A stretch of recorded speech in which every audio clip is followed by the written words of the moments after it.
Welcome to CG शिक्षा। मैं D निशासा। जैसा कि हम लोग देख रहे हैं क्लास 11 फिजिक्स तक हम लोग 15 चैप्टर में प्रीवियस वीडियो लेक्चर में हम लोग यांत्रिक तरंगे और प्रकाश चुंबकीय विद्युत चुंबकीय तरंगे के माध्यम से हम लोग इस चीज़ को देखे थे कि ये किसके किसके बेसिस पे होता है और ये किस किस क्वेश्चन के एक रोडिंग में भी होता है। ठीक है, तो इस क्वेश्चन के माध्यम से भी हम लोग इस चीज़ को क्या कर लेते हैं भाई, क्लियर कर लेते हैं भाई कि दोनों किसके किसके एक रोडिंग में रहेगा, किस किस क्वेश्चन के माध्यम में रहेगा। तो उसी के आगे का कंटेंट को हम लोग यहाँ से देख रहे हैं इस वीडियो लेक्चर के माध्यम से कि यांत्रिक तरंगों द्वारा ऊर्जा का संचरण माध्यम के दो गुणों प्रत्यास्थता तथा जड़त्व के कारण ही संभव होता है। तो उसी चीज़ को हम लोग यहाँ से यांत्रिक तरंगों के माध्यम से देखेंगे भाई कि यांत्रिक तरंगों द्वारा ऊर्जा का संचरण माध्यम के दो गुणों प्रत्यास्थता तथा जड़त्व के कारण ही क्या होता है, संभव होता है। ठीक है, तो इसी क्वेश्चन के बेस पे भी हम लोग इस चीज़ को जान सकते हैं भाई। ठीक है, कि यांत्रिक तरंगों के बेस पे हमारे पास क्या क्या कंटेंट होगा और किसके बेसिस पे होते जाएगा। ठीक है, तो इस क्वेश्चन के माध्यम से भी हम लोग इस चीज़ को क्या कर सकते हैं, क्लियर कर सकते हैं भाई। ठीक है, तो यहाँ से देखते हैं कि यांत्रिक तरंगों द्वारा ऊर्जा का संचरण माध्यम के दो गुणों प्रत्यास्थता तथा जड़त्व के कारण ही संभव होता है। किसके कारण होता है, जड़त्व के कारण ही संभव होता है। अर्थात यांत्रिक तरंगों द्वारा ऊर्जा का संचरण माध्यम के दो गुणों प्रत्यास्थता के बीच में ही क्या होता है, जाहिर होता है। ठीक है, अर्थात यांत्रिक तरंगों द्वारा ऊर्जा का संचरण माध्यम के दो गुणों प्रत्यास्थता तथा जड़त्व के कारण ही संभव होता है। अर्थात यांत्रिक तरंगों द्वारा ऊर्जा का संचरण माध्यम के दो गुणों प्रत्यास्थता तथा जड़त्व के कारण ही संभव होता है। ठीक है, तो यांत्रिक तरंग किसी माध्यम में उत्पन्न वह विक्षोभ है जो बिना माध्यम के प्रवाह के अथवा द्रव्य के स्थानांतरण के माध्यम में गति करता है।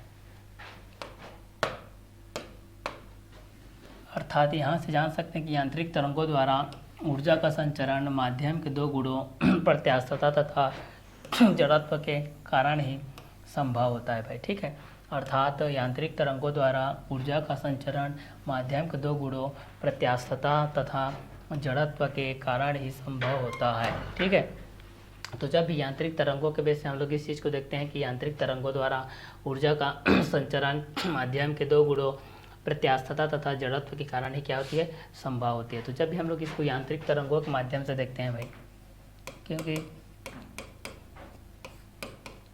यांत्रिक तरंगों के बेस पे हम लोग इस चीज़ को देखते हैं, तो हमारे पास ये क्या होता है कि यांत्रिक तरंगों द्वारा यांत्रिक तरंगों द्वारा ऊर्जा का संचरण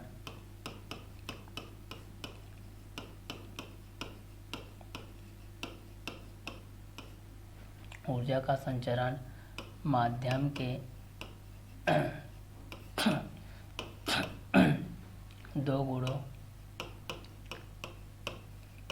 दो गुणों प्रत्यास्थता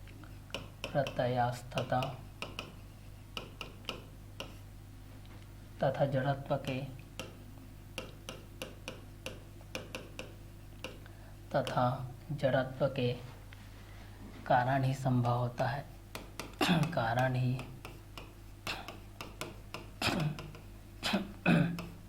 संभव होता है।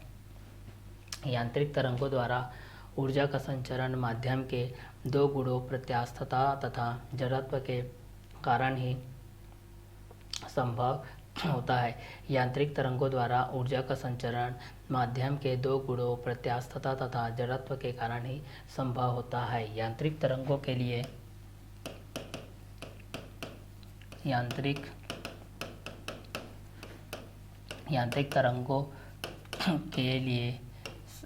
तरंगों को संचरण के लिए माध्यम की आवश्यकता होती है। यांत्रिक तरंगों को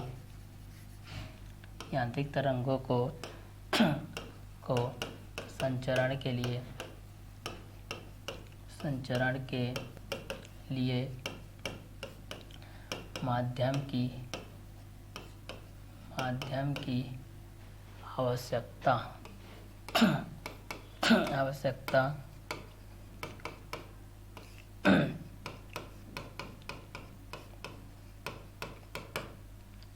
यांत्रिक तरंगों द्वारा ऊर्जा का संचरण माध्यम के दो गुणों प्रत्यास्थता तथा जड़त्व के कारण ही संभव होती है। यांत्रिक तरंगों को संचरण के लिए माध्यम की आवश्यकता होती है। यांत्रिक तरंगों के लिए, ठीक है, संचरण के लिए माध्यम की आवश्यकता होती है। तो जब भी यांत्रिक तरंगों के बेसिस पे हम लोग इस चीज़ को देखते हैं, किसके बेस पे देखते हैं भाई, यांत्रिक तरंगों के बेस पे। तो यांत्रिक तरंगों द्वारा ऊर्जा का संचरण माध्यम के दो गुणों प्रत्यास्थता तथा जड़त्व के कारण ही संभव होता है। यांत्रिक तरंगों को संचरण के लिए माध्यम की आवश्यकता होती है, ठीक है। तो यांत्रिक तरंगों द्वारा ऊर्जा का संचरण माध्यम के दो गुणों प्रत्यास्थता तथा जड़त्व के कारण ही संभव होता है। यांत्रिक तरंगों को संचरण के लिए माध्यम की आवश्यकता होती है, ठीक है। तो यांत्रिक तरंगों द्वारा ऊर्जा का संचरण माध्यम के दो गुणों प्रत्यास्थता तथा जड़त्व के कारण ही संभव होती है। यांत्रिक तरंगों को संचरण के लिए माध्यम की आवश्यकता होती है। माध्यम की क्या होती है, आवश्यकता होती है। तो यांत्रिक तरंगों द्वारा ऊर्जा का संचरण माध्यम के दो गुणों प्रत्यास्थता तथा जड़त्व के कारण ही संभव होता है। यांत्रिक तरंगों को संचरण के लिए माध्यम की आवश्यकता होती है। तो यांत्रिक तरंगों द्वारा ऊर्जा का संचरण माध्यम के दो गुणों प्रत्यास्थता तथा जड़त्व के कारण ही क्या होती है, संभव होती है। तो यांत्रिक तरंगों को संचरण के लिए माध्यम की क्या होती है, आवश्यकता होती है। तो यांत्रिक तरंगों द्वारा ऊर्जा का संचरण माध्यम के दो गुणों प्रत्यास्थता तथा जड़त्व के कारण ही संभव होता है। यांत्रिक तरंगों को संचरण के लिए माध्यम की आवश्यकता होती है। तो यांत्रिक तरंगों द्वारा ऊर्जा का संचरण माध्यम के दो गुणों प्रत्यास्थता तथा जड़त्व के कारण ही संभव होता है। यांत्रिक तरंगों को संचरण के लिए माध्यम की आवश्यकता होती है। जब भी हम लोग यांत्रिक तरंग के बारे में पढ़ते हैं भाई, तो यांत्रिक तरंगों के लिए संचरण के लिए माध्यम की क्या होती है, आवश्यकता होती है। और ये किसके बेस पे होती है, यहाँ से आप लोग इस चीज़ को क्या कर सकते हैं, जान सकते हैं भाई, ठीक है। तो यहाँ से हम लोग देखते हैं यांत्रिक तरंगों द्वारा ऊर्जा का संचरण माध्यम के दो गुणों प्रत्यास्थता तथा जड़त्व के कारण ही संभव होता है। यांत्रिक तरंगों को संचरण के लिए माध्यम की आवश्यकता होती है। माध्यम की क्या होती है, आवश्यकता होती है। तो इस माध्यम के अनुसार से भी हम लोग इस चीज़ को जान सकते हैं भाई कि ये दोनों किसके बेस पे रहेगा और ये दोनों किस किस क्वेश्चन के अकॉर्डिंग में भी रहेगा, ठीक है। तो इस क्वेश्चन के बेसिस पे भी हम लोग इस चीज़ को जान सकते हैं भाई कि ये दोनों किसके किसके बेसिस पे रहेंगे और किस किस क्वेश्चन के अकॉर्डिंग में भी रहेंगे, ठीक है। तो इस क्वेश्चन के माध्यम से भी हम लोग इस चीज़ को आसानी से क्या कर सकते हैं, सॉल्व आउट कर सकते हैं भाई, ठीक है। तो यहाँ से हम लोग इस चीज़ को जान सकते हैं कि यांत्रिक तरंगों द्वारा ऊर्जा का संचरण माध्यम के दो गुणों प्रत्यास्थता तथा जड़त्व के कारण ही संभव होता है। यांत्रिक तरंगों द्वारा ऊर्जा का संचरण माध्यम के दो गुणों प्रत्यास्थता तथा जड़त्व के कारण ही संभव होता है। यांत्रिक तरंगों को संचरण के लिए माध्यम की आवश्यकता होती है। तो मतलब यहाँ से हम लोग इस चीज़ को जान सकते हैं कि यांत्रिक तरंग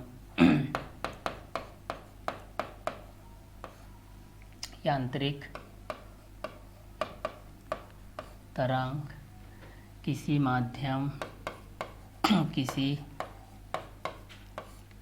माध्यम में उत्पन्न वह विक्षोभ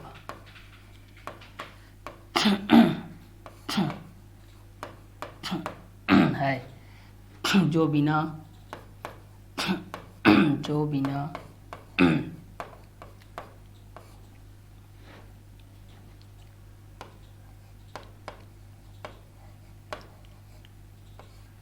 माध्यम के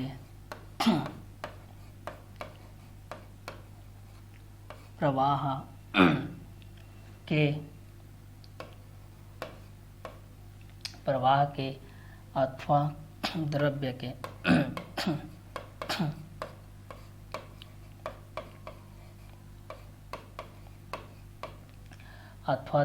के स्थानांतरण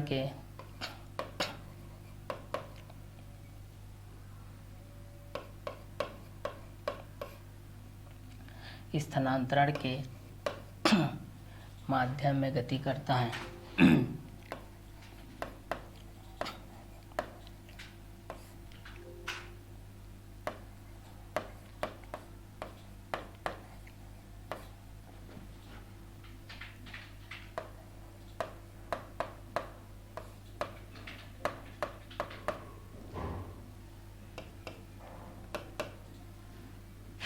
तो यहाँ से देख सकते हैं कि यांत्रिक तरंग किसी माध्यम में उत्पन्न वह विक्षोभ होता है जो बिना माध्यम के प्रवाह के अथवा द्रव्य के स्थानांतरण के माध्यम में क्या कर सकता है, गति कर सकता है। ठीक है, यह गति करता है।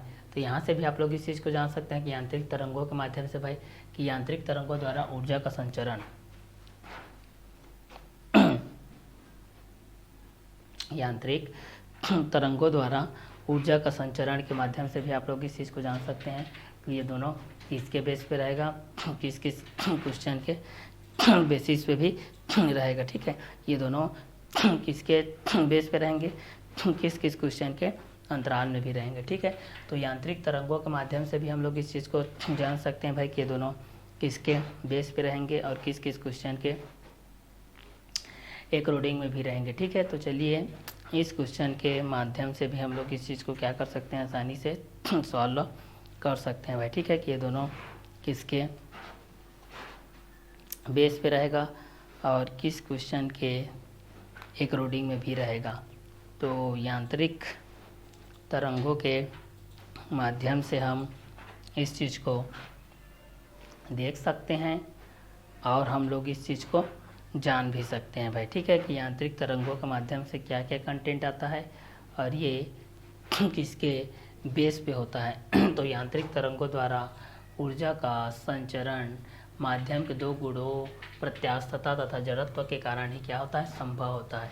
तो यांत्रिक तरंगों के बेस पे भी हम लोग इस चीज़ को क्या कर सकते हैं भाई, जान सकते हैं कि यांत्रिक तरंगों द्वारा ऊर्जा का संचरण माध्यम के दो गुणों प्रत्यास्थता तथा जड़त्व के कारण ही संभव होता है। यांत्रिक तरंगों को संचरण के लिए माध्यम की आवश्यकता होती है। यांत्रिक तरंग किसी माध्यम में उत्पन्न वह विक्षोभ है जो बिना माध्यम के प्रवाह के अथवा द्रव्य के स्थानांतरण के माध्यम में गति करता है। यांत्रिक तरंग किसी माध्यम में उत्पन्न वह विक्षोभ है जो बिना माध्यम के प्रवाह के अथवा द्रव्य के स्थानांतरण के माध्यम में गति करता है। तो यांत्रिक तरंगों के माध्यम से हम लोग इस चीज़ को क्या कर सकते हैं भाई, क्लियर कर सकते हैं कि ये किसके बेस पे रहेगा और ये किस क्वेश्चन के एक रीडिंग में भी रहेगा। ठीक है, तो यांत्रिक तरंगों द्वारा ऊर्जा का संचरण माध्यम के दो गुणों प्रत्यास्थता तथा जड़त्व के कारण ही संभव होता है।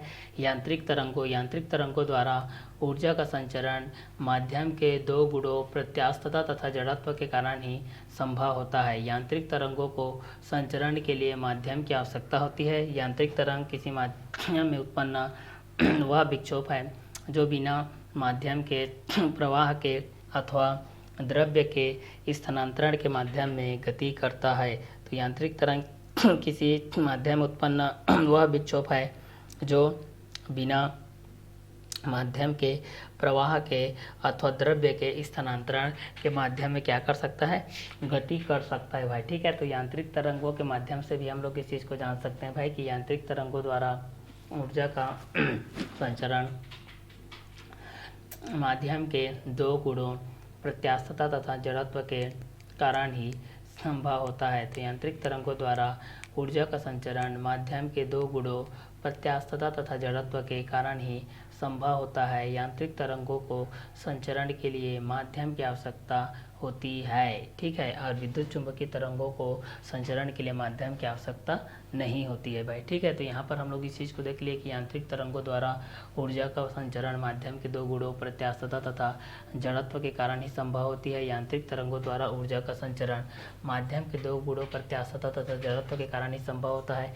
यांत्रिक तरंगों को संचरण के लिए माध्यम की आवश्यकता होती है। ठीक है, यांत्रिक तरंग किसी माध्यम में उत्पन्न वह विक्षोभ है जो बिना माध्यम के प्रवाह के अथवा द्रव्य के स्थानांतरण के माध्यम में गति करता है। तो यांत्रिक तरंगों द्वारा ऊर्जा का संचरण माध्यम के दो गुणों प्रत्यास्थता तथा जड़त्व के कारण ही संभव होता है। यांत्रिक तरंगों द्वारा ऊर्जा का संचरण माध्यम के दो गुणों प्रत्यास्थता तथा जड़त्व के कारण ही संभव होता है। यांत्रिक तरंगों को संचरण के लिए माध्यम की आवश्यकता होती है, अर्थात यांत्रिक तरंगों द्वारा ऊर्जा का संचरण माध्यम के दो गुणों प्रत्यास्थता तथा जड़त्व के कारण ही संभव होता है। यांत्रिक तरंगों द्वारा ऊर्जा का संचरण माध्यम के दो गुणों प्रत्यास्थता तथा जड़त्व के कारण ही संभव होता है। यांत्रिक तरंगों को संचरण के लिए माध्यम की आवश्यकता होती है। यांत्रिक तरंग किसी माध्यम में उत्पन्न वह विक्षोभ है जो बिना माध्यम के प्रवाह के अथवा द्रव्य के स्थानांतरण के माध्यम में गति करता है, अर्थात यांत्रिक तरंगों द्वारा ऊर्जा का संचरण माध्यम के दो गुणों प्रत्यास्थता तथा जड़त्व के कारण ही संभव होता है। यांत्रिक तरंगों द्वारा ऊर्जा का संचरण माध्यम के दो गुणों प्रत्यास्थता तथा जड़त्व के कारण ही संभव होता है। यांत्रिक तरंगों को संचरण के लिए माध्यम की आवश्यकता होती है। यांत्रिक तरंग किसी माध्यम में उत्पन्न वह विक्षोभ है जो बिना माध्यम के प्रवाह के अथवा द्रव्य के स्थानांतरण के माध्यम में गति करता है। तो यांत्रिक तरंग किसी माध्यम में उत्पन्न वह विक्षोभ है जो बिना माध्यम के प्रवाह के अथवा द्रव्य के स्थानांतरण के माध्यम में गति करता है। तो यांत्रिक तरंगों के माध्यम से भी हम लोग इस चीज़ को जान सकते हैं भाई कि यांत्रिक तरंगों द्वारा ऊर्जा का संचरण माध्यम के दो गुणों प्रत्यास्थता तथा जड़त्व के कारण ही संभव होता है। यांत्रिक तरंगों को संचरण के लिए माध्यम की आवश्यकता होती है। यांत्रिक तरंग किसी माध्यम में उत्पन्न वह विक्षोभ है जो बिना माध्यम के प्रवाह के अथवा द्रव्य के स्थानांतरण के माध्यम में गति करता है। तो यांत्रिक तरंग किसी माध्यम में उत्पन्न वह विक्षोभ है जो बिना माध्यम के प्रवाह के अथवा द्रव्य के स्थानांतरण के माध्यम में गति करता है। तो यांत्रिक तरंगों के माध्यम से भी हम लोग इस चीज़ को जान सकते हैं भाई कि ये दोनों किसके किसके बेस पे रहेंगे और ये दोनों किस किस क्वेश्चन के एक रीडिंग में भी रहेंगे। ठीक है, तो इस क्वेश्चन के माध्यम से भी हम लोग इस चीज़ को क्या कर सकते हैं भाई, आसानी से सॉल्व आउट कर सकते हैं भाई। ठीक है, कि ये दोनों किसके बेस पे रहेंगे और ये दोनों किस किस क्वेश्चन के एक रीडिंग में भी रहेंगे। ठीक है, तो इस क्वेश्चन के माध्यम से भी हम लोग इस चीज़ को सॉल्व आउट कर सकते हैं भाई कि ये दोनों किसके बेस पे रहेंगे और किस किस क्वेश्चन के बेसिस पे भी रहेंगे। ठीक है, तो चलिए इस क्वेश्चन के माध्यम से भी हम लोग इस चीज़ को आसानी से क्या कर सकते हैं, सॉल्व आउट कर सकते हैं भाई। ठीक है, कि ये दोनों किसके बेस पे रहेंगे और किस किस क्वेश्चन के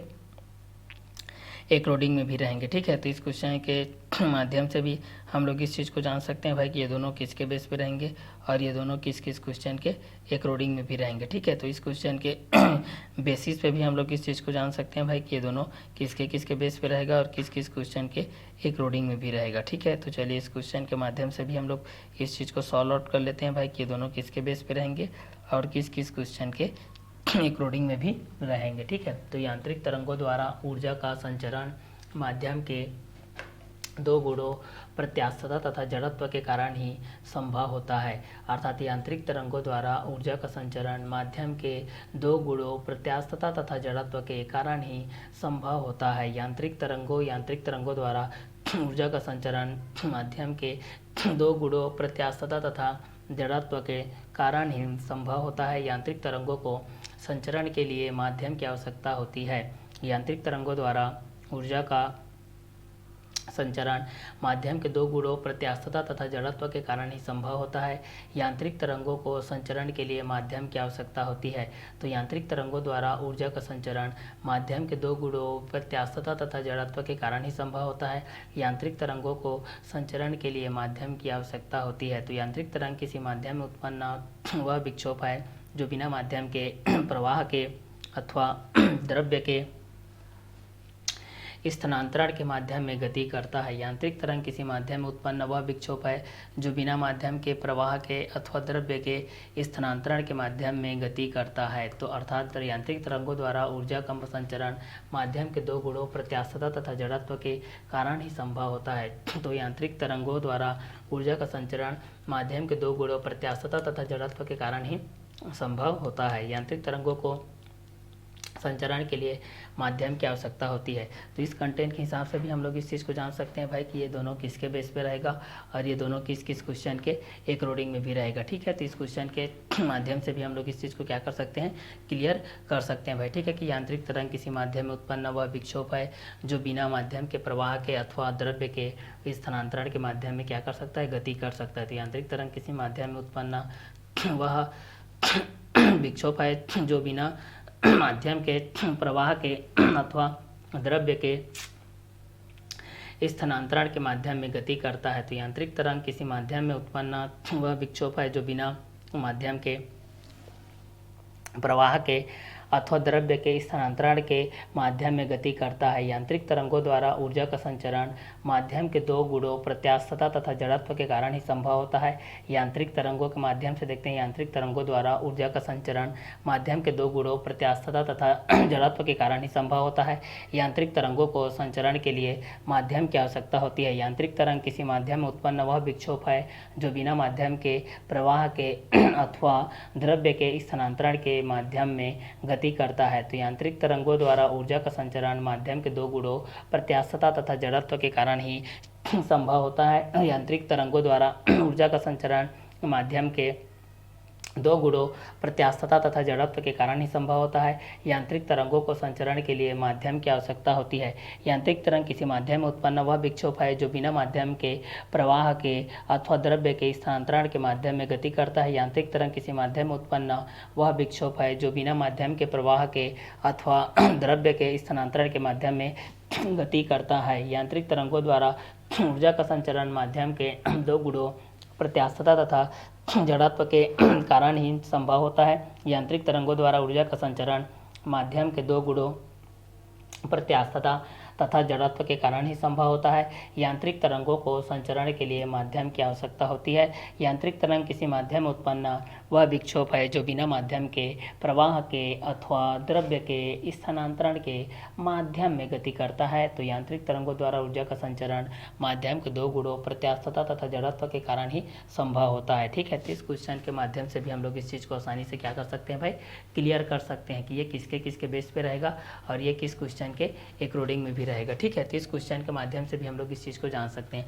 अब देखते हैं विक्षोभ द्वारा ऊर्जा का संचरण।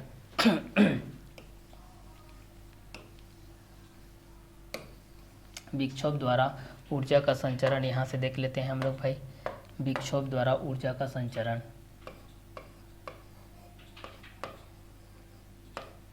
विक्षोभ द्वारा ऊर्जा का संचरण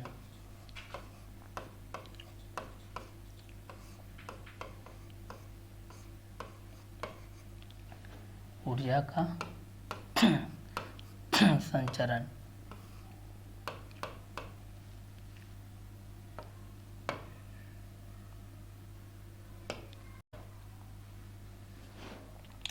यहाँ से देख सकते हैं विक्षोभ द्वारा ऊर्जा का संचरण।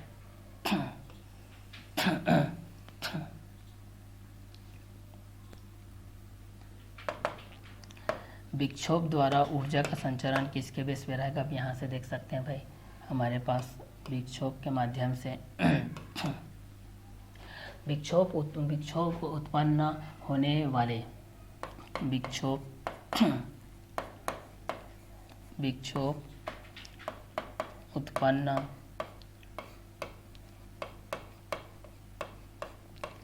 उत्पन्न होने वाले स्थान पर माध्यम के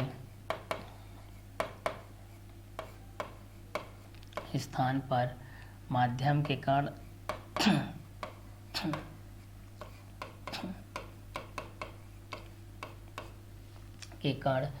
माध्य स्थिति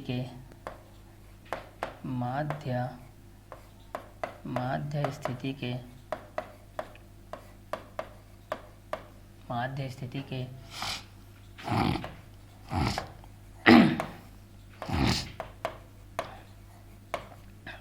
इधर उधर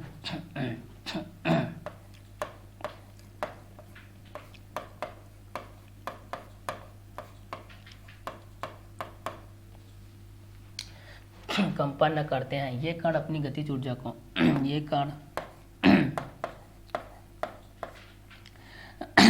अपनी गतिज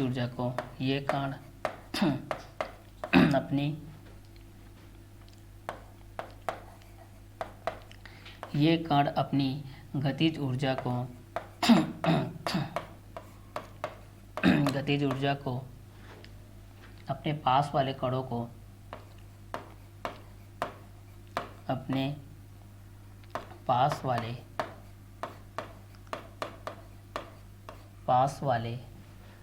को दे देते हैं। कणों को कणों को देते हैं, जिससे वे भी साम्य स्थिति के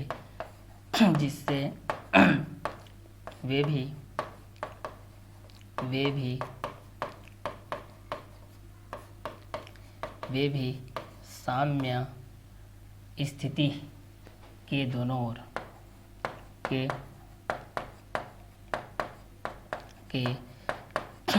ओर कंपन करने लगते हैं।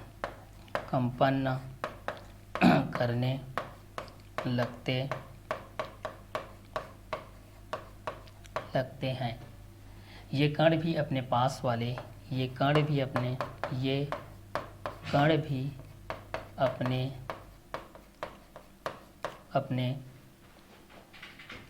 पास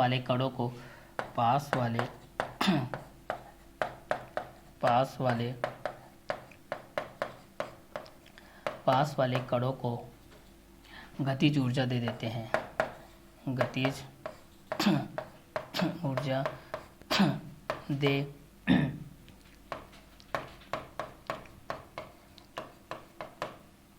देते हैं। यह क्रम चलता रहता है। यह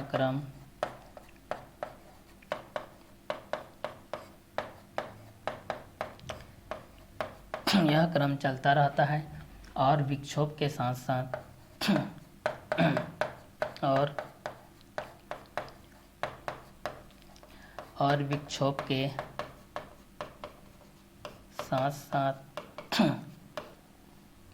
ऊर्जा का संचरण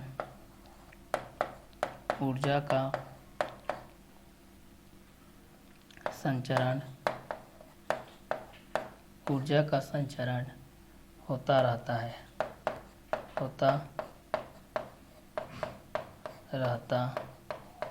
है। ठीक है, तो यहाँ से भी हम लोग इस चीज़ को जान सकते हैं भाई, ये किसके बेस पे रहेगा। ठीक है, तो विक्षोभ द्वारा ऊर्जा का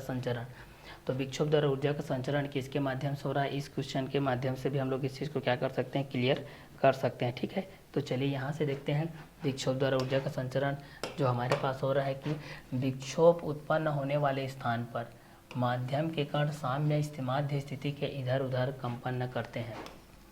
ठीक है, क्लियर।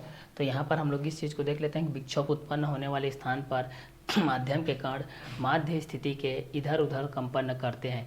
विक्षोभ उत्पन्न होने वाले स्थान पर माध्यम के कण माध्य स्थिति के इधर उधर कंपन करते हैं। विक्षोभ उत्पन्न होने वाले स्थान पर माध्यम के कण माध्य स्थिति के इधर उधर कंपन करते हैं। विक्षोभ उत्पन्न होने वाले स्थान पर माध्यम के कण माध्य स्थिति के इधर उधर कंपन करते हैं। ये कण अपनी गतिज ऊर्जा को अपने पास वाले कणों को दे देते हैं। ये कण अपनी गतिज ऊर्जा को अपने पास वाले कणों को दे देते हैं, जिससे वे भी साम्य स्थिति के दोनों ओर कंपन करने लगते हैं। क्या करने लगते हैं, कंपन करने लगते हैं। ठीक है, तो विक्षोभ उत्पन्न होने वाले स्थान पर माध्यम के कण माध्य स्थिति के इधर उधर कंपन करते हैं और ये कण अपनी गतिज ऊर्जा को अपने पास वाले कणों को दे देते हैं, जिससे वे भी साम्य स्थिति के दोनों ओर कंपन करने लगते हैं। ये कण भी अपने पास वाले कणों को गतिज ऊर्जा दे देते हैं तथा यह क्रम चलता रहता है और विक्षोभ के साथ साथ ऊर्जा का संचरण होते रहता है। तो विक्षोभ उत्पन्न होने वाले स्थान पर माध्यम के कण माध्य स्थिति के इधर उधर कंपन करते हैं। ये कण अपनी गतिज ऊर्जा को अपने पास वाले कणों को दे देते हैं, जिससे वे भी साम्य स्थिति के दोनों ओर कंपन करने लगते हैं। ये कण भी अपने पास वाले कणों को गतिज ऊर्जा दे देते हैं तथा यह क्रम चलता रहता है और विक्षोभ के साथ साथ ऊर्जा का संचरण होता रहता है। तो विक्षोभ उत्पन्न होने वाले स्थान पर माध्यम के कण माध्य स्थिति के इधर उधर कंपन करते हैं। ये कण अपनी गतिज ऊर्जा को अपने पास वाले कणों को दे देते हैं, जिससे वे भी साम्य स्थिति के दोनों ओर कंपन करने लगते हैं। ये कण भी अपने पास वाले कणों को गतिज ऊर्जा दे देते हैं तथा यह क्रम चलता रहता है और विक्षोभ के साथ साथ ऊर्जा का संचरण भी होते रहता है। तो यहाँ पर विक्षोभ का ऊर्जा स्थानांतरण भी आप लोग के इस कंटेंट के अकॉर्डिंग में होता रहेगा भाई कि ये दोनों किसके किसके बेस पे रहेंगे और ये दोनों किस किस क्वेश्चन के अकॉर्डिंग में भी रहेंगे। ठीक है, तो इस क्वेश्चन के माध्यम से भी आप लोग इस चीज़ को जान सकते हैं भाई कि ये दोनों किसके किसके बेस पे रहेंगे और ये दोनों किस किस क्वेश्चन के अकॉर्डिंग में भी रहेंगे। तो विक्षोभ उत्पन्न होने वाले स्थान पर माध्यम के कारण माध्य स्थिति के इधर उधर कंपन न करते हैं, माध्य स्थिति के इधर उधर कंपन न करते हैं भाई। ठीक है, तो इस क्वेश्चन के बेस पे जान सकते हैं कि ये किसके किसके बेस पे रहेगा और किस किस क्वेश्चन के माध्यम से भी रहेगा। ठीक है, तो इस क्वेश्चन के माध्यम से भी आप लोग इस चीज़ को जान सकते हैं भाई कि ये दोनों किसके बेस पे रहेंगे और ये दोनों किस किस क्वेश्चन के अकॉर्डिंग में भी रहेंगे। ठीक है, तो इस क्वेश्चन के माध्यम से भी आप लोग इस चीज़ को जान सकते हैं भाई कि ये दोनों किसके बेस पे रहेगा और किस किस क्वेश्चन के अकॉर्डिंग में भी रहेगा। ठीक है, तो इस क्वेश्चन के माध्यम से भी आप लोग इस चीज़ को आसानी से क्या कर सकते हैं, सॉल्व आउट कर सकते हैं। ठीक है, तो विक्षोभ द्वारा ऊर्जा का संचरण, विक्षोभ उत्पन्न होने वाले स्थान पर माध्यम के कण माध्य स्थिति के इधर उधर कंपन करते हैं। ये कण अपनी गतिज ऊर्जा को अपने पास वाले कणों के साथ शेयर करते हैं, अपने पास वाले कणों के साथ शेयर करते हैं ये लोग। ठीक है, कि विक्षोभ उत्पन्न होने वाले स्थान के बेस पे हम लोग इस चीज़ को देखते हैं। तो ये स्थान के बेसिस पे भी हम लोग को इस क्वेश्चन के माध्यम से भी देखते हैं भाई कि ये दोनों किसके किसके बेस पे रहेंगे और किस किस क्वेश्चन के अकॉर्डिंग में भी रहते हैं भाई। ठीक है, तो इस क्वेश्चन के माध्यम से भी आप लोग इस चीज़ को आसानी से क्या कर सकते हैं भाई, सॉल्व आउट कर सकते हैं भाई कि ये दोनों किसके किसके बेस पे रहेगा और किस किस क्वेश्चन के अकॉर्डिंग में भी रहेगा। ठीक है, तो इस क्वेश्चन के माध्यम से भी आप लोग इस चीज़ को आसानी से क्या कर सकते हैं, सॉल्व आउट कर सकते हैं भाई। ठीक है, कि ये दोनों किसके बेस पे रहेगा, दोनों किस किस क्वेश्चन के अकॉर्डिंग में भी रहेगा। ठीक है, तो विक्षोभ उत्पन्न होने वाले स्थान पर माध्यम के कण माध्य स्थिति के इधर उधर कंपन करने लगते हैं, माध्य स्थिति के इधर उधर क्या करने लगते हैं, कंपन करने लगते हैं भाई। ठीक है, तो यहाँ से माध्य स्थिति के इधर उधर ये लोग कंपन करते हैं, तो माध्य स्थिति के इधर उधर कंपन करेंगे तो दोनों के साम्य स्थिति के बेसिस पे आपके पास क्वेश्चन के अकॉर्डिंग में आ जाएगा। ठीक है, साम्य स्थिति के बेसिस पे भी आ जाएगा कि ये दोनों किसके अकॉर्डिंग में रहेंगे और ये दोनों किस किस क्वेश्चन के बेसिस पे भी रहेंगे। ठीक है, तो इस क्वेश्चन के माध्यम से भी आप लोग इस चीज़ को आसानी से क्या कर सकते हैं, सॉल्व आउट कर सकते हैं भाई। ठीक है, कि ये दोनों किसके बेस पे रहेगा और किस किस क्वेश्चन के अकॉर्डिंग में भी रहेगा। ठीक है, तो इस क्वेश्चन के माध्यम से भी आप लोग इस चीज़ को क्या कर सकते हैं, आसानी से सॉल्व आउट कर सकते हैं भाई। ठीक है, तो विक्षोभ द्वारा जब भी हम लोग ऊर्जा का संचरण करते हैं, किसके द्वारा, विक्षोभ के द्वारा। ठीक है, जब भी हम लोग विक्षोभ के द्वारा ऊर्जा का संचरण करते हैं, जब भी हम लोग विक्षोभ के द्वारा क्या करते हैं, ऊर्जा का संरक्षण करते हैं भाई। ठीक है, जब भी हम लोग यहाँ से देखते हैं विक्षोभ द्वारा ऊर्जा का संचरण करते हैं तो विक्षोभ उत्पन्न होने वाले स्थान पर माध्यम के कण माध्य स्थिति के इधर उधर कंपन करते हैं। ये कण अपनी गतिज ऊर्जा को अपने पास वाले कणों को दे देते हैं, जिससे वे भी साम्य स्थिति के दोनों ओर कंपन करने लगते हैं। ये कण भी अपने पास वाले कणों को गतिज ऊर्जा दे देते हैं तथा यह क्रम चलता रहता है और विक्षोभ के साथ साथ ऊर्जा का संचरण भी होते रहता है। तो विक्षोभ द्वारा ऊर्जा का संचरण कर सकते हैं भाई कि विक्षोभ उत्पन्न होने वाले स्थान पर माध्यम के कण माध्य स्थिति के इधर उधर कंपन करते हैं और ये कण अपनी गतिज ऊर्जा को अपने पास वाले कणों को दे देते हैं, जिससे वे भी साम्य स्थिति के दोनों ओर कंपन करने लगते हैं। ये कण भी अपने पास वाले कणों को गतिज ऊर्जा दे देते हैं तथा यह क्रम चलता रहता है और विक्षोभ के साथ साथ ऊर्जा का संचरण होते रहता है। तो विक्षोभ द्वारा उत्पन्न होने वाले स्थान पर माध्यम के कण माध्य स्थिति के इधर उधर कंपन करते हैं। ये कण अपनी गतिज ऊर्जा को अपने पास वाले कणों को दे देते हैं, जिससे वे भी साम्य स्थिति के दोनों ओर कंपन करने लगते हैं। ये कण भी अपने पास वाले कणों को गतिज ऊर्जा दे देते हैं तथा यह क्रम चलता रहता है और विक्षोभ के साथ साथ ऊर्जा का संचरण होते रहता है। तो विक्षोभ उत्पन्न होने वाले स्थान पर माध्यम के कण माध्य स्थिति के इधर उधर कंपन करते हैं। ये कण अपनी गतिज ऊर्जा को अपने पास वाले कणों को दे देते हैं, जिससे वे भी साम्य स्थिति के दोनों ओर कंपन करने लगते हैं।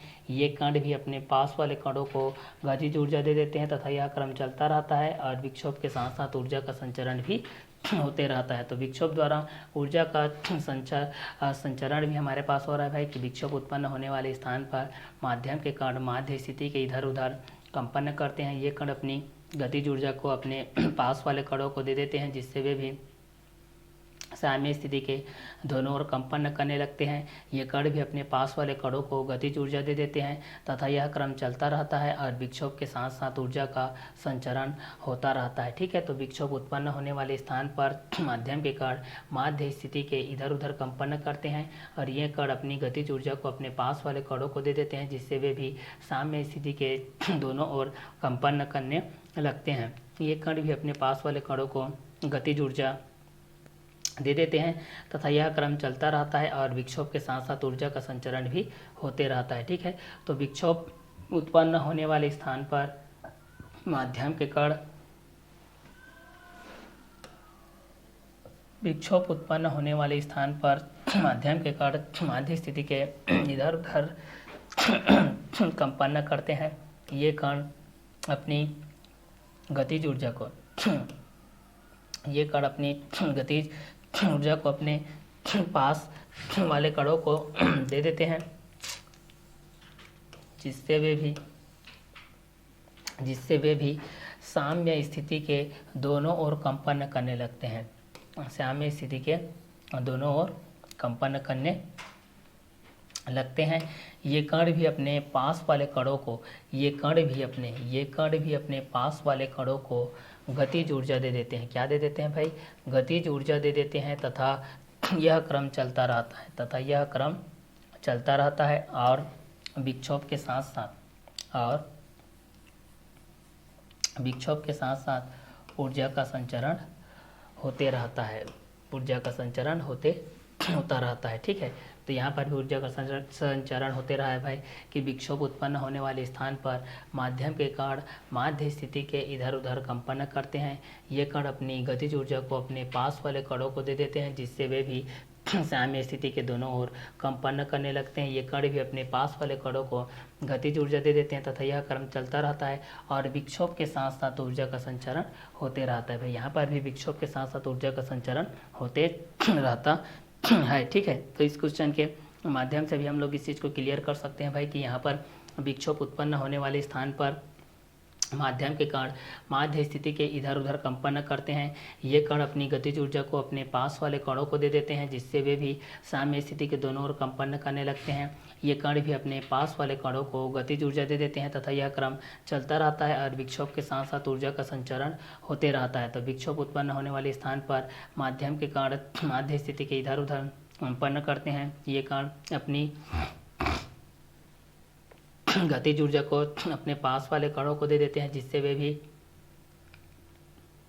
साम्य स्थिति के दोनों ओर कंपन करने लगते हैं। ये कण भी अपने पास वाले कणों को गतिज ऊर्जा दे देते हैं तथा यह क्रम चलता रहता है और विक्षोभ के साथ साथ ऊर्जा का संचरण होता रहता है। ठीक है, तो विक्षोभ उत्पन्न होने वाले स्थान पर माध्यम के कण माध्य स्थिति के इधर उधर कंपन करते हैं और ये कण अपनी गतिज ऊर्जा को अपने पास वाले कणों को दे देते हैं, जिससे वे भी साम्य स्थिति के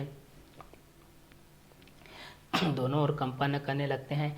ये कण भी अपने पास वाले कणों को गतिज ऊर्जा दे देते हैं तथा यह क्रम चलता रहता है और विक्षोभ के साथ साथ ऊर्जा का संचरण होता रहता है। तो विक्षोभ उत्पन्न होने वाले स्थान पर माध्यम के कण माध्य स्थिति के इधर उधर कंपन करते हैं। ये कण अपनी गतिज ऊर्जा को अपने पास वाले कणों को दे देते हैं, जिससे वे भी साम्य स्थिति के दोनों ओर कंपन करने लगते हैं। ये कण भी अपने पास वाले कणों को गतिज ऊर्जा दे देते हैं तथा यह क्रम चलता रहता है और विक्षोभ के साथ साथ ऊर्जा का संचरण होते रहता है। ठीक है, तो विक्षोभ उत्पन्न होने वाले स्थान पर माध्यम के कण माध्य स्थिति के इधर उधर कंपन करते हैं। ये कण अपनी गतिज ऊर्जा को अपने पास वाले कणों को दे देते हैं, जिससे वे भी साम्य स्थिति के दोनों ओर कंपन करने लगते हैं। ये कण भी अपने पास वाले कणों को गतिज ऊर्जा दे देते हैं तथा यह क्रम चलता रहता है और विक्षोभ के साथ साथ ऊर्जा का संचरण होते रहता है। तो विक्षोभ द्वारा ऊर्जा का संचरण भी हम लोग यहाँ से कर सकते हैं भाई कि ये दोनों किसके किसके बेसिस पे रहेगा और किस किस क्वेश्चन के अकॉर्डिंग में भी रहेगा। तो इस क्वेश्चन के माध्यम से भी हम लोग इस चीज़ को कर सकते हैं भाई कि ये दोनों किसके किसके बेस पे रहेगा और किस किस क्वेश्चन के एक रोडिंग में भी रहेगा। ठीक है, तो विक्षोभ द्वारा विक्षोभ उत्पन्न होने वाले स्थान पर माध्यम के कण माध्य स्थिति के इधर उधर कंपन करते हैं। ये कण अपनी गतिज ऊर्जा को अपने पास वाले कणों को दे देते हैं, जिससे वे भी साम्य स्थिति के दोनों ओर कंपन करने लगते हैं।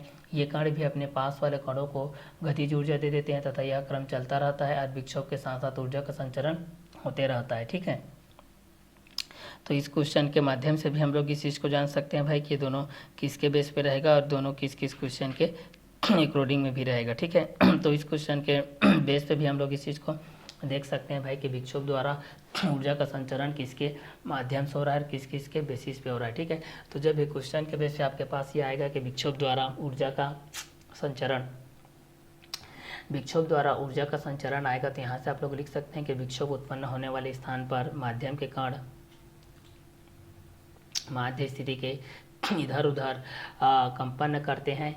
ये कण अपनी गतिज ऊर्जा को अपने पास रखे पास वाले कणों को दे देते हैं, जिससे वे भी साम्य स्थिति के दोनों ओर कंपन करने लगते हैं। ये कण भी अपने पास वाले कणों को गतिज ऊर्जा दे देते हैं तथा यह क्रम चलता रहता है और विक्षोभ के साथ साथ ऊर्जा का संचरण होते रहता है। तो विक्षोभ उत्पन्न होने वाले स्थान पर माध्यम के कण माध्य स्थिति के इधर उधर टू एंड फ्रो कंपन करते हैं। ये कण अपनी गतिज ऊर्जा को अपने पास वाले कणों को दे देते हैं, जिससे वे भी साम्य स्थिति के दोनों ओर कंपन करने लगते हैं। ये कण भी अपने पास वाले कणों को गतिज ऊर्जा दे देते हैं तथा यह क्रम चलता रहता है और विक्षोभ के साथ साथ ऊर्जा का संचरण होते रहता है। ठीक है, तो विक्षोभ उत्पन्न होने वाले स्थान पर माध्यम के कण माध्य स्थिति के इधर उधर कंपन करते हैं और ये कण अपनी गतिज ऊर्जा को अपने पास वाले कणों को दे देते हैं, जिससे वे भी साम्य स्थिति के दोनों ओर कंपन करने लगते हैं। ये कण भी अपने पास वाले कणों को गतिज ऊर्जा दे देते हैं तथा यह क्रम चलता रहता है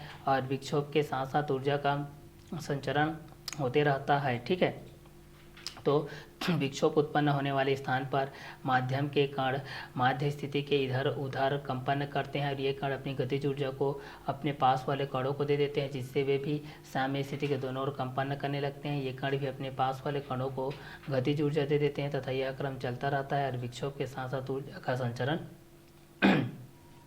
होते रहता है। ठीक है, तो विक्षोभ उत्पन्न होने वाले स्थान पर माध्यम के कण माध्य स्थिति के इधर उधर किसके बेस पे कंपन करेंगे, ये सारे कंटेंट को भी हम लोग यहाँ से देखेंगे भाई। ठीक है, कि विक्षोभ उत्पन्न होने वाले स्थान पर माध्यम के कण माध्य स्थिति के इधर उधर कंपन करते हैं। ये कण अपनी गतिज ऊर्जा को अपने पास वाले कणों को दे देते हैं, जिससे वे भी साम्य स्थिति के दोनों ओर कंपन करने लगते हैं। ये कण भी अपने पास वाले कणों को गतिज ऊर्जा दे देते हैं तथा यह क्रम चलता रहता है और विक्षोभ के साथ साथ ऊर्जा का संचरण होते रहता है। तो विक्षोभ उत्पन्न होने वाले स्थान पर माध्यम के कण माध्य स्थिति के इधर उधर कंपन करते हैं। ये कण अपनी गतिज ऊर्जा को अपने पास वाले कणों को दे देते हैं, जिससे वे भी साम्य स्थिति के दोनों ओर कंपन करने लगते हैं। ये कण भी अपने पास वाले कणों को गतिज ऊर्जा दे देते हैं तथा यह क्रम चलता रहता है और विक्षोभ के साथ साथ ऊर्जा का संचरण होते रहता है। ठीक है, तो विक्षोभ उत्पन्न होने वाले स्थान पर माध्यम के कण माध्य स्थिति के इधर उधर कंपन करते हैं। ये कण अपनी गतिज ऊर्जा को अपने पास वाले कणों को दे देते हैं, जिससे वे भी साम्य स्थिति के दोनों ओर कंपन करने लगते हैं। ये कण भी अपने पास वाले कणों को गतिज ऊर्जा दे देते हैं तथा यह क्रम चलता रहता है और विक्षोभ के साथ साथ ऊर्जा का संचरण होता रहता है। तो विक्षोभ उत्पन्न होने वाले स्थान पर माध्यम के कण माध्य स्थिति के इधर उधर कंपन करते हैं। ये कण अपनी गतिज ऊर्जा को अपने पास वाले कणों को दे देते हैं, जिससे वे भी साम्य स्थिति के दोनों ओर कंपन करने लगते हैं। ये कण भी अपने पास वाले कणों को गतिज ऊर्जा दे देते हैं तथा यह क्रम चलता रहता है और विक्षोभ के साथ साथ ऊर्जा का संचरण होते रहता है। तो विक्षोभ उत्पन्न होने वाले स्थान पर माध्यम के कण माध्य स्थिति के इधर उधर कंपन करते रहते हैं। ये कण अपनी गतिज ऊर्जा को अपने पास वाले कणों को दे देते हैं, जिससे वे भी साम्य स्थिति के दोनों ओर कंपन करने लगते हैं। ये कण भी अपने पास वाले कणों को गतिज ऊर्जा दे देते हैं तथा यह क्रम चलता रहता है और विक्षोभ के साथ साथ ऊर्जा का संचरण होते रहता है। तो विक्षोभ उत्पन्न होने वाले स्थान पर माध्यम के कण माध्य स्थिति के इधर उधर कंपन करते हैं। ये कण अपनी गतिज ऊर्जा को अपने पास वाले कणों को दे देते हैं, जिससे वे भी साम्य स्थिति के दोनों ओर कंपन करने लगते हैं। ये कण भी अपने पास वाले कणों को गतिज ऊर्जा दे देते हैं तथा यह क्रम चलता रहता है और विक्षोभ के साथ साथ ऊर्जा का संचरण होते रहता है। तो विक्षोभ के माध्यम से भी हम लोग इस चीज़ को क्या कर सकते हैं, क्लियर कर सकते हैं भाई कि दोनों किसके किसके बेस पे रहेगा, किस किस क्वेश्चन के अकॉर्डिंग में भी रहेगा। ठीक है, तो इस क्वेश्चन के माध्यम से भी हम लोग इस चीज़ को क्या कर सकते हैं, आसानी से सॉल्व आउट कर सकते हैं भाई कि ये दोनों किसके बेस पे रहेगा और ये दोनों किस किस क्वेश्चन के अकॉर्डिंग में भी रहेगा। ठीक है, तो इस क्वेश्चन के माध्यम में भी हम लोग इस चीज़ को जान सकते हैं भाई कि विक्षोभ उत्पन्न होने वाले स्थान पर माध्यम के कण माध्य स्थिति के इधर उधर कंपन करते हैं। ये कण अपनी गतिज ऊर्जा को अपने पास वाले कणों को दे देते हैं जिससे वे साम्य स्थिति के बेसिस पे आ जाते हैं भाई। ठीक है, साम्य स्थिति के बेसिस पे ये कंटेंट इस क्वेश्चन के बेसिस पे आ जाते हैं। तो इस क्वेश्चन के माध्यम से भी आप लोग इस चीज़ को आसानी से क्या कर सकते हैं, इजी सॉल्व कर सकते हैं भाई। ठीक है, कि ये दोनों किसके बेस पे रहेंगे, क्लियर। तो विक्षोभ उत्पन्न होने वाले स्थान पर माध्यम के कण माध्य स्थिति की इधर उधर कंपन करते हैं। माध्य स्थिति की इधर उधर क्या करते हैं, कंपन कर लेते हैं भाई। और कंपन जब भी करेंगे तो ये दोनों कंटेंट के अकॉर्डिंग में रहेगा। ये दोनों किसके अकॉर्डिंग में रहेगा, कंपन करेंगे तो ये दोनों कंपन के बेसिस पे रहेगा। तो इस क्वेश्चन के माध्यम से भी आप लोग इस चीज़ को क्या कर सकते हैं, आसानी से सॉल्व आउट कर सकते हैं भाई। ठीक है, कि ये दोनों किसके बेस पे रहेंगे और ये दोनों किस किस क्वेश्चन के अकॉर्डिंग में भी रहेंगे। ठीक है, तो इस क्वेश्चन के माध्यम से भी हम लोग इस चीज़ को आसानी से क्या कर सकते हैं, सॉल्व कर सकते हैं भाई। ठीक है, तो विक्षोभ उत्पन्न होने वाले स्थान पर माध्यम के कण माध्य स्थिति के इधर उधर कंपन करते हैं और ये कण अपनी गतिज ऊर्जा को अपने पास वाले कणों को दे देते हैं जिससे वे भी साम्य स्थिति के दोनों ओर कंपन करने लगते हैं। ये कण भी अपने पास वाले कणों को गतिज ऊर्जा दे देते हैं तथा यह क्रम चलता रहता है और विक्षोभ के साथ साथ ऊर्जा का संचरण होते रहता है। ठीक है, अब यहाँ पर देखते हैं विक्षोभ द्वारा ऊर्जा का संचरण के माध्यम से। ठीक है, तो यहाँ से देख लेते हैं भाई विक्षोभ द्वारा ऊर्जा, यहाँ से देखते हैं विक्षोभ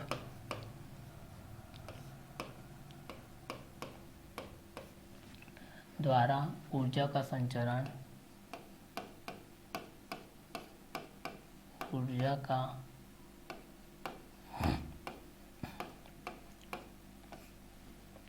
संचरण विक्षोभ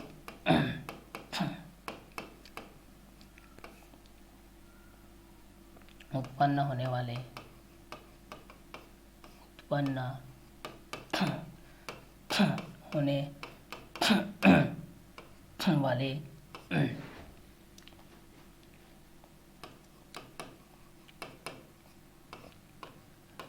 स्थान पर माध्यम के कण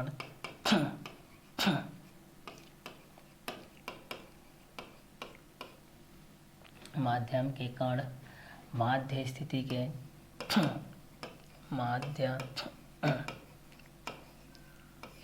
के इधर उधर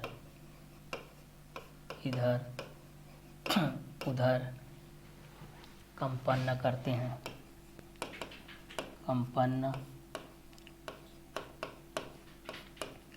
कंपन करते हैं। ये कण अपनी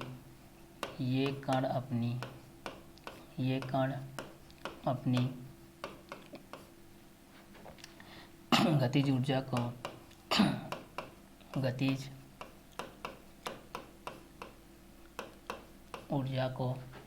अपने पास वाले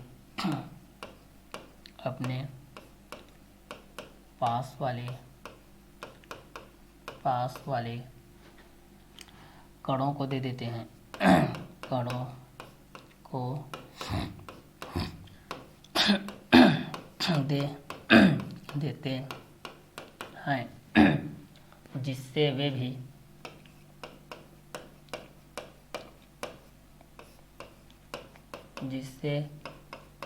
भी साम्य स्थिति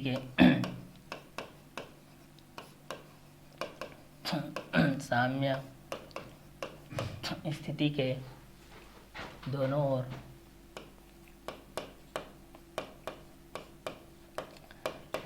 ओर कंपन करने लगते हैं, कंपन करने लगते हैं।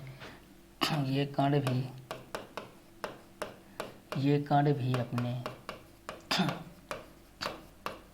अपने पास वाले कणों को पास वाले कणों को गतिज ऊर्जा दे देते हैं गतिज ऊर्जा दे देते हैं तथा यह क्रम चलता रहता है। यह क्रम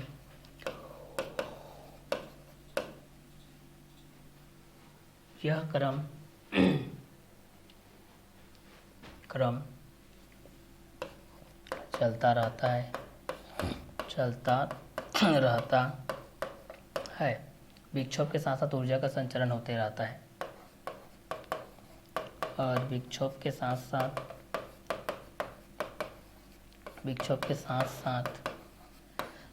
ऊर्जा का संचरण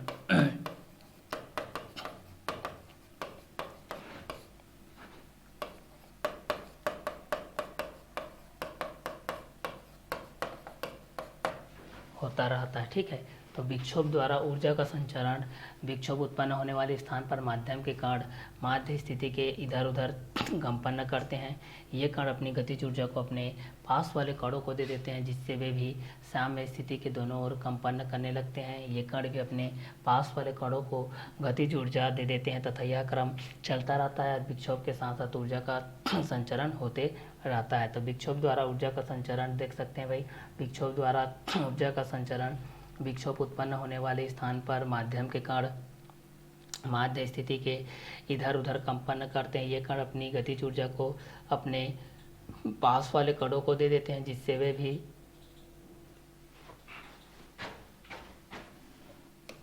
विक्षोभ द्वारा ऊर्जा का संचरण जो होता है वह विक्षोभ उत्पन्न होने वाले स्थान पर माध्यम के कण माध्य स्थिति के इधर उधर कंपन करते हैं। ठीक है, फिर ये कण अपनी गतिज ऊर्जा को अपने पास वाले कणों को दे देते हैं, जिससे वे भी साम्य स्थिति के दोनों ओर कंपन करने लगते हैं। ये कण भी अपने पास वाले कणों को गतिज ऊर्जा दे देते हैं तथा यह क्रम चलता रहता है और विक्षोभ के साथ साथ ऊर्जा का संचरण होते रहता है। ठीक है, तो विक्षोभ द्वारा ऊर्जा का संचरण विक्षोभ उत्पन्न होने वाले स्थान पर माध्यम के कण माध्य स्थिति के इधर उधर कंपन करते हैं। ठीक है, ये कण अपनी गतिज ऊर्जा को अपने पास वाले कणों को दे देते हैं, जिससे वे भी साम्य स्थिति के दोनों ओर कंपन करने लगते हैं। ये कण भी अपने पास वाले कणों को गतिज ऊर्जा दे देते हैं तथा यह क्रम चलते रहता है। तो विक्षोभ के साथ साथ ये कंटेंट भी चलते रहता है भाई। ठीक है, अब हम लोग प्रगामी तरंग धारा के बारे में जानेंगे कि प्रगामी तरंग धारा क्या होता है। इस कंटेंट के बारे में जानेंगे। जैसे कि यहाँ पर प्रीवियस में देखें कि यहाँ पर देखो एक कंटेंट है, यहाँ पर जो कंटेंट है कि ये कण भी अपने पास वाले कणों को देखिए, इस चीज़ को रिपीट कीजिए, ये कण भी अपने पास वाले कणों को गतिज ऊर्जा दे देते हैं तथा यह क्रम चलता रहता है और विक्षोभ के साथ साथ ऊर्जा का संचरण होते रहता है। ठीक है, तो इस कण के माध्यम से भी हम लोग इस चीज़ को जान सकते हैं भाई कि ये किसके अकॉर्डिंग में रहेगा और किसके बेसिस में भी रहेगा। ठीक है, तो इस क्रम के अनुसार से भी हम लोग इस चीज़ को क्लियर कर सकते हैं भाई कि ये दोनों किसके बेस पे रहेगा और किस किस क्वेश्चन के अकॉर्डिंग में भी रहेगा। ठीक है, तो इस क्वेश्चन के माध्यम से भी आप लोग इस चीज़ को जान सकते हैं भाई कि ये दोनों किसके बेस पे रहेंगे और किस किस क्वेश्चन के अकॉर्डिंग में भी रहेगा। ठीक है, तो यहाँ से भी हम लोग इस चीज़ को क्लियर कर सकते हैं कि विक्षोभ द्वारा ऊर्जा का संचरण विक्षोभ उत्पन्न होने वाले स्थान पर माध्यम के कण माध्य स्थिति के इधर उधर कंपन करते हैं। तो ये कण अपनी गतिज ऊर्जा को अपने पास वाले कणों को दे देते हैं, जिससे वे भी साम्य स्थिति के दोनों ओर कंपन करने लग जाते हैं। क्या करने लग जाते हैं? कंपन करने लग जाते हैं। ठीक है, तो कंपन के बेसिस पे भी आप लोग इस चीज़ को जान सकते हैं भाई कि ये दोनों किसके किसके बेस पे हो जाएगा और किस किस क्वेश्चन के अकॉर्डिंग में भी हो जाएगा। ठीक है, तो इस क्वेश्चन के माध्यम से भी आप लोग इस चीज़ को जान सकते हैं भाई कि ये दोनों किसके बेसिस पे हो जाएगा और किस किस क्वेश्चन के अकॉर्डिंग में भी रहेगा। ठीक है, तो इस क्वेश्चन के माध्यम से भी आप लोग इस चीज़ को जान सकते हैं भाई कि ये दोनों किसके बेस पे रहेगा, किस किस क्वेश्चन के अकॉर्डिंग में भी रहेगा। ठीक है, तो यहाँ से भी आप लोग इस चीज़ को क्या कर सकते हैं, क्लियर कर सकते हैं भाई। ठीक है, कि ये दोनों किसके बेस पे रहेंगे और किस किस क्वेश्चन के अकॉर्डिंग में भी रहेंगे। तो विक्षोभ द्वारा ऊर्जा का संचरण विक्षोभ उत्पन्न होने वाले स्थान पर माध्यम के कण माध्य स्थिति के इधर उधर कंपन करते हैं। ये कण अपनी गतिज ऊर्जा को अपने पास वाले कणों को दे देते हैं, जिससे वे भी साम्य स्थिति के दोनों ओर कंपन करने लगते हैं। ये कण भी अपने पास वाले कणों को गतिज ऊर्जा दे देते हैं तथा यह क्रम चलता रहता है और विक्षोभ के साथ साथ ऊर्जा का संचरण होते रहता है। तो जब भी हम लोग विक्षोभ के माध्यम से हम लोग इस कंटेंट को देखते हैं भाई कि विक्षोभ के माध्यम से क्या होता है, यांत्रिक के बेसिस पे क्या होता है, प्रकाश के बेसिस पे क्या होता है, विद्युत चुंबकीय तरंगों के माध्यम से आपके पास क्या क्या कंटेंट होता है। तो इस कंटेंट के माध्यम से भी हम लोग इस चीज़ को क्या कर सकते हैं, आसानी से सॉल्व आउट कर सकते हैं भाई। ठीक है कि ये दोनों किसके किसके बेस पे रहेगा और किस किस क्वेश्चन के अकॉर्डिंग में भी रहेगा। ठीक है, तो यहाँ से भी हम लोग इस चीज़ को क्या कर सकते हैं, आसानी से सॉल्व आउट कर सकते हैं भाई कि ये दोनों किसके बेस पे रहेगा और ये दोनों किस किस क्वेश्चन के अकॉर्डिंग में भी रहेगा। ठीक है, तो इस क्वेश्चन के माध्यम से भी हम लोग इस चीज़ को क्लियर कर सकते हैं भाई। क्लियर, तो यहाँ से हम लोग अगर इस चीज़ को देखेंगे भाई तो इस क्वेश्चन के माध्यम से भी हम लोग इस चीज़ को आसानी से क्या कर सकते हैं, सॉल्व आउट कर सकते हैं भाई। ठीक है, तो इस क्वेश्चन के बेस पे भी हम लोग इस चीज़ को देख लेते हैं भाई यहाँ से। तो यहीं पर तो इस चीज़ को बोला जा रहा है कि भाई कि यदि विक्षोभ द्वारा ऊर्जा का जो संचरण है, विक्षोभ द्वारा जो ऊर्जा का संचरण है, विक्षोभ उत्पन्न होने वाले स्थान पर माध्यम के कण माध्य स्थिति के इधर उधर कंपन करते हैं। ये कण अपनी गतिज ऊर्जा को अपने पास वाले कणों को दे देते हैं, जिससे वे भी साम्य स्थिति के दोनों ओर कंपन करने लगते हैं। ये कण भी अपने पास वाले कणों को गतिज ऊर्जा को दे देते हैं तथा यह क्रम चलता रहता है और विक्षोभ के साथ साथ ऊर्जा का संचरण भी होते रहता है। तो विक्षोभ द्वारा ऊर्जा का संचरण, विक्षोभ उत्पन्न होने वाले स्थान पर माध्यम के कण माध्य स्थिति के इधर उधर कंपन करते हैं। ये कण अपनी गतिज ऊर्जा को अपने पास वाले कणों को दे देते हैं, जिससे वे भी साम्य स्थिति के दोनों ओर कंपन करने लगते हैं। ये कण भी अपने पास वाले कणों को गतिज ऊर्जा दे देते हैं तथा यह क्रम चलता रहता है। विक्षोभ के साथ साथ ऊर्जा का संचरण भी होते रहता है। ठीक है, तो विक्षोभ द्वारा जो ऊर्जा का संचरण होता है, विक्षोभ उत्पन्न होने वाले स्थान पर माध्यम के कण माध्य स्थिति के इधर उधर कंपन करते हैं। ये कण अपनी गतिज ऊर्जा को अपने पास वाले कणों को दे देते हैं, जिससे वे भी साम्य स्थिति के दोनों ओर कंपन करने लगते हैं। ये कण भी अपने पास वाले कणों को गतिज ऊर्जा दे देते हैं। यह क्रम चलता रहता है, विक्षोभ के साथ साथ ऊर्जा का संचरण होते रहता है भाई। ठीक है, तो विक्षोभ के माध्यम से भी हम लोग इस चीज़ को आसानी से क्या कर सकते हैं, क्लियर कर सकते हैं भाई कि ये दोनों किसके माध्यम में रहेगा और ये दोनों किस किस क्वेश्चन के बेसिस पे भी रहेगा। ठीक है, तो इस क्वेश्चन के माध्यम से भी हम लोग इस चीज़ को जान सकते हैं भाई कि ये दोनों किसके बेस पे रहेगा, किस किस क्वेश्चन के अकॉर्डिंग में भी रहेगा। ठीक है, तो इस क्वेश्चन के माध्यम से भी हम लोग इस चीज़ को जान सकते हैं भाई कि ये दोनों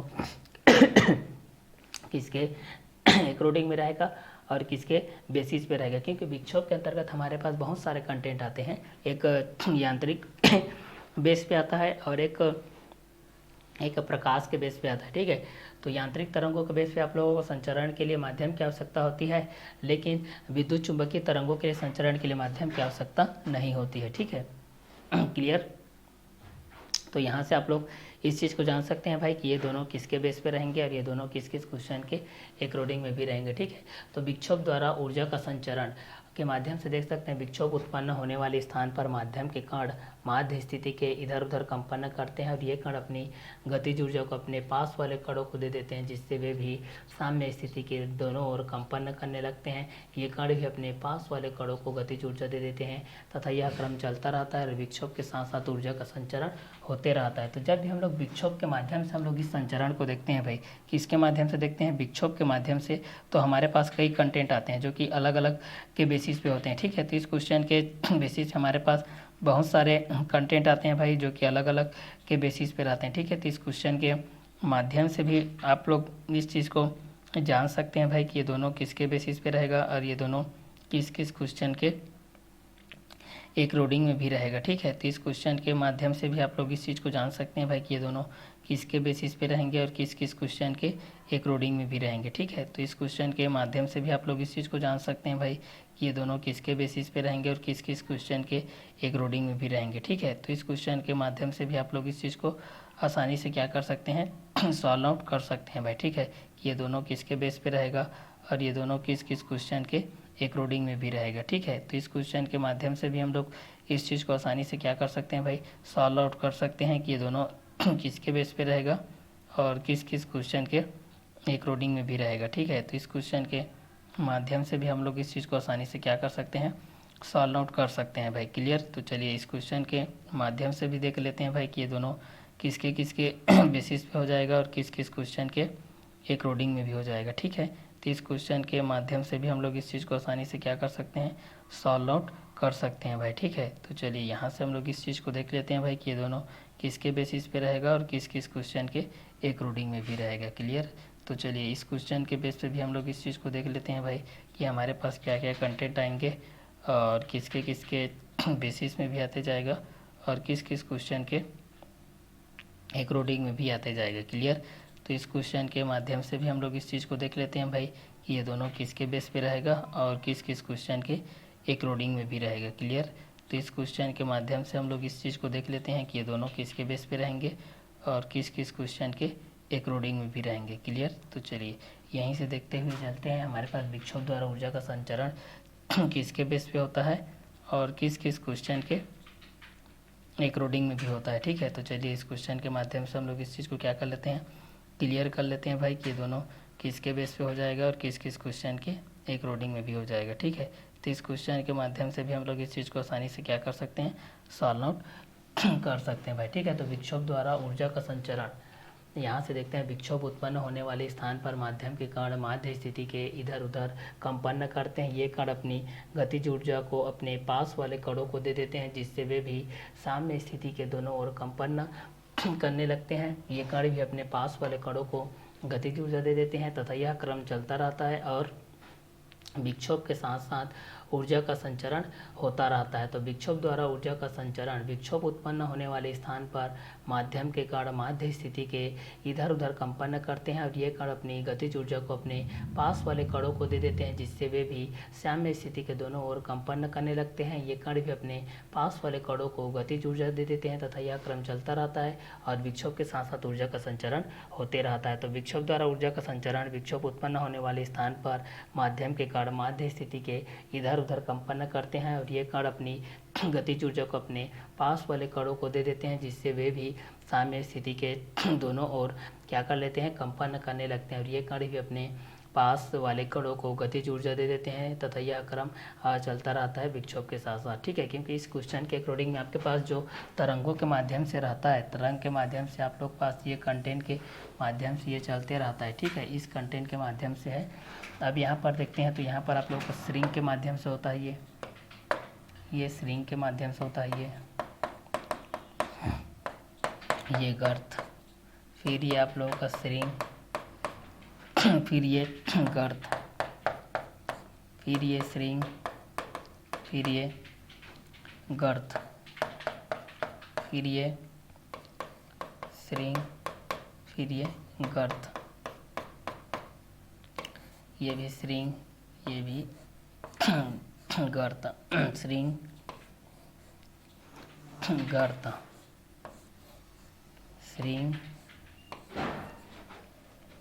स्ट्रिंग, गर्त के माध्यम से हो जाएगा। ठीक है।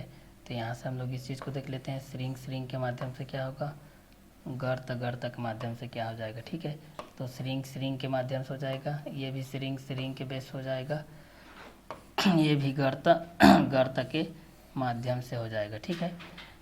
इस चीज़ के माध्यम से भी हम लोग इस चीज़ को देख सकते हैं भाई, ये स्ट्रिंग के माध्यम से हो जाएगा, ये गर्त के माध्यम से हो जाएगा, ये भी आप लोगों का स्ट्रिंग के बेसिस पे हो जाएगा, ये भी आप लोगों का गर्त के माध्यम से भी हो जाएगा। ठीक है।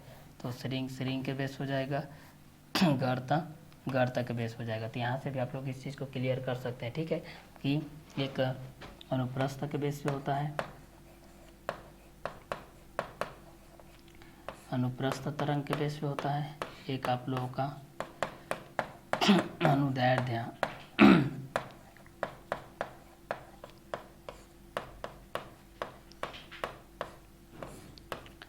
एक अनुप्रस्थ तरंग होता है, एक अनुदैर्ध्य तरंग होता है। ठीक है। यहाँ से हम लोग इस चीज़ को देख सकते हैं। तो एक अनुप्रस्थ के बेसिस पे हो जाएगा, फिर एक अनुदैर्ध्य के बेस हो जाएगा, ठीक है। तो इस क्वेश्चन के माध्यम से जो आप लोग अंडरलाइन के माध्यम से, ये विक्षोभ के माध्यम से मेन इंपॉर्टेंट है, ये संचरण के माध्यम से हो जाएगा। फिर यहाँ पर ये माध्य स्थिति के बेस पे हम लोग इस चीज़ को देखेंगे। फिर यहाँ पर कण अपनी गतिज ऊर्जा के बेस पे यहाँ पर लेगा कि ये गतिज ऊर्जा को अपने आसपास के कणों को क्या कर देता है, दे देता है, ठीक है, कणों को दे देता है, जिससे वे साम्य स्थिति के दोनों ओर क्या करने लगते हैं, कंपन न करने लगते हैं, दोनों ओर क्या करने लगते हैं, कंपन न करने लगते हैं। ये कण भी अपने पास वाले कणों को क्या कर देते हैं, गतिज ऊर्जा दे देते हैं, जिससे कि यह क्रम क्या होते रहता है भाई, चलते रहता है। ये क्रम आप लोगों के पास क्या होते रहता है, चलते रहता है। ये क्रम कंटिन्यूअस आपके पास चलते रहता है तथा विक्षोभ के साथ साथ यहाँ पर देखिए, विक्षोभ के साथ साथ यहाँ पर ऊर्जा का संचरण क्या होते रहता है, ठीक है। तो इस क्वेश्चन के माध्यम से भी आप लोग इस चीज़ को क्या कर सकते हैं, आसानी से क्लियर कर सकते हैं भाई, ठीक है, कि ये दोनों किसके बेस पे रहेंगे और ये दोनों किस किस क्वेश्चन के अकॉर्डिंग में भी रहेंगे, ठीक है। तो इस क्वेश्चन के माध्यम से भी आप लोग इस चीज़ को क्लियर कर सकते हैं भाई, ये अनुप्रस्थ के बेस पे क्या हो जाएगा, अनुदैर्ध्य के बेस पे क्या हो जाएगा, तरंगों के संचरण के बेसिस पे क्या हो जाएगा। क्योंकि तरंग के माध्यम से जब भी हम लोग इस चीज़ को देखते हैं तो हमारे पास श्रृंग के माध्यम से आता है, गर्त के माध्यम से आता है, अनुप्रस्थ तरंग के माध्यम से आता है, अनुदैर्ध्य तरंग के माध्यम से आता है, ठीक है। तो इस क्वेश्चन के माध्यम से भी हम लोग इस चीज़ को आसानी से क्या कर सकते हैं, क्लियर कर सकते हैं भाई, ठीक है, कि ये दोनों किसके किसके बेस पे है और किस किस क्वेश्चन के अकॉर्डिंग में है, ठीक है। तो ये क्वेश्चन के बेस पे आप लोग पास ही आ जाएगा, 100 के बेसिस पे आ जाएगा। यहाँ पर जैसे कि एंगस्ट्रॉम के बेसिस पे होता है, तरंग दैर्ध्य 110 डिग्री के बेस पे होता है, 110 एंगस्ट्रॉम के बेसिस पे होता है।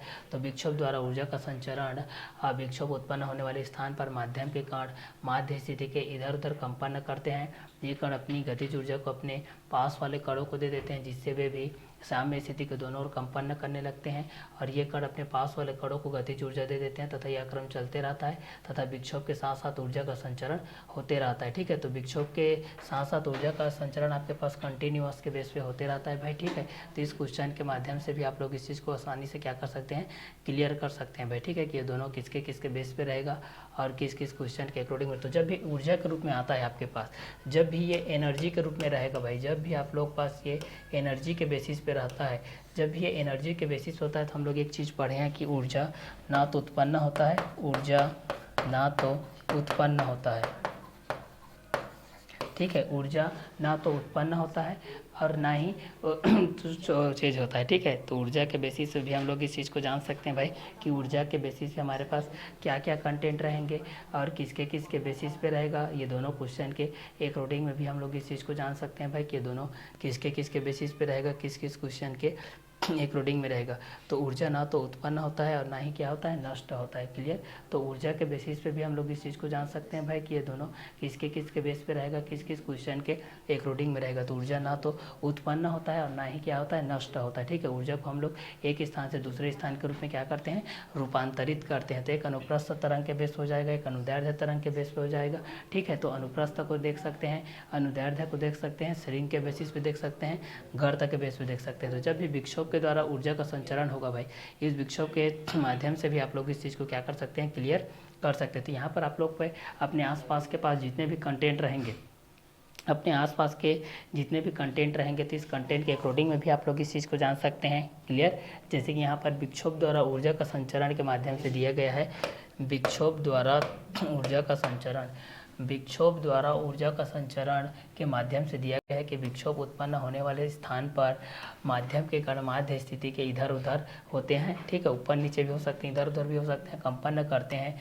तो ये कण अपनी गतिज ऊर्जा को अपने पास वाले कणों को दे देते हैं, जिससे वे भी साम्य स्थिति के दोनों ओर कंपन करने लगते हैं। ये कण भी अपने पास वाले कणों को गतिज ऊर्जा के बेसिस पे दे देते हैं तथा यह क्रम चलता रहता है और विक्षोभ के साथ साथ ऊर्जा का संचरण होते रहता है, ठीक है। तो जब भी विक्षोभ के माध्यम से हम लोग इसका ऊर्जा के स्थानांतरण करेंगे, तो हमारे पास अलग अलग कंटेंट आएगा भाई। ये दोनों के बेसिस पे हमारे पास ये दोनों अलग अलग कंटेंट के अकॉर्डिंग में रहते हैं, जब भी हम लोग इस क्वेश्चन के माध्यम से देखते हैं, ठीक है।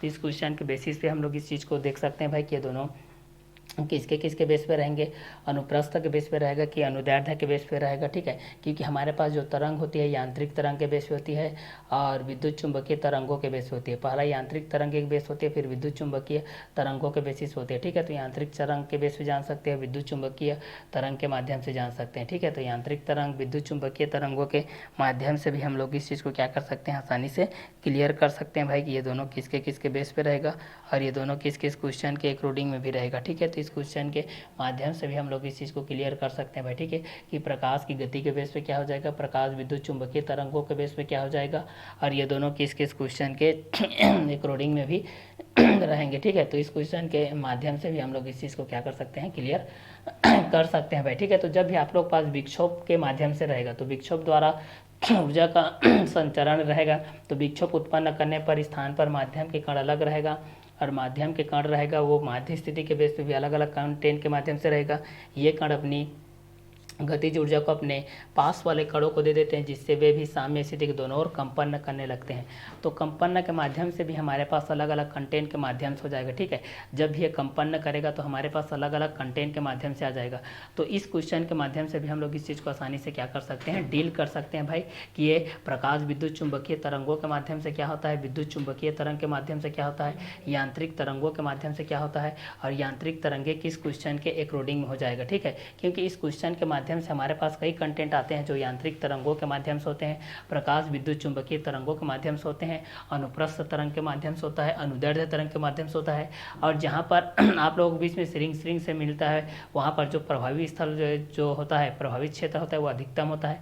श्रिंग गर्त से मिलता है वहाँ पर कम होता है, गर्त से मिलेगा तो फिर भी अधिक रहेगा, श्रिंग के मिलेगा तो, ठीक है। क्योंकि यहाँ पर दो चीज़ आप लोग किरण प्रकाशिकी में जब हम लोग पढ़ रहे थे वहाँ पर आप लोग जो सूक्ष्मदर्शी के माध्यम से पढ़ते थे कि सरल सूक्ष्मदर्शी, संयुक्त सूक्ष्मदर्शी, दूरदर्शी के माध्यम से, उसी कंटेंट के अनुसार से भी आप लोग इस चीज़ को देखने वाले हैं, ठीक है।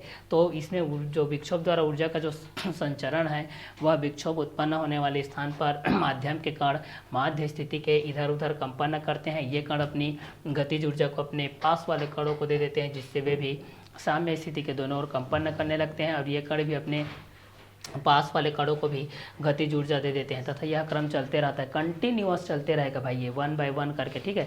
क्योंकि प्रकाश के बेसिस पे आपके पास अलग होता है, विद्युत चुंबकीय तरंगों के बेसिस पे अलग होता है और प्रकाश के बेसिस पे अलग होगा, विद्युत चुंबकीय तरंग के बेसिस पे अलग होगा और यांत्रिक तरंग के बेसिस पे, क्योंकि यांत्रिक तरंगों के लिए संचरण के लिए माध्यम की आवश्यकता होती है लेकिन विद्युत चुंबकीय तरंगों के लिए संचरण के लिए माध्यम की आवश्यकता नहीं होती है। तो यहाँ पर आप लोग कितने भी विक्षोभ निकालेंगे, जैसे कि आप कहीं पर भी पत्थर भी फेंकते हैं, तालाब वगैरह में फेंकते हैं या कहीं भी आप फेंकते हैं तो वहाँ पर आप लोग के पास एक विक्षोभ उत्पन्न होता है जहाँ पर तरंग के माध्यम, जैसे कि यहाँ पर ये आप लोग तालाब है, यहाँ पर पत्थर फेंक दिए तो यहाँ से आप लोग विक्षोभ इस तरीके से तरंग के माध्यम से ये पूरे तालाब में इस तरीके से ये फैलते जाता है भाई, देखना, ठीक है।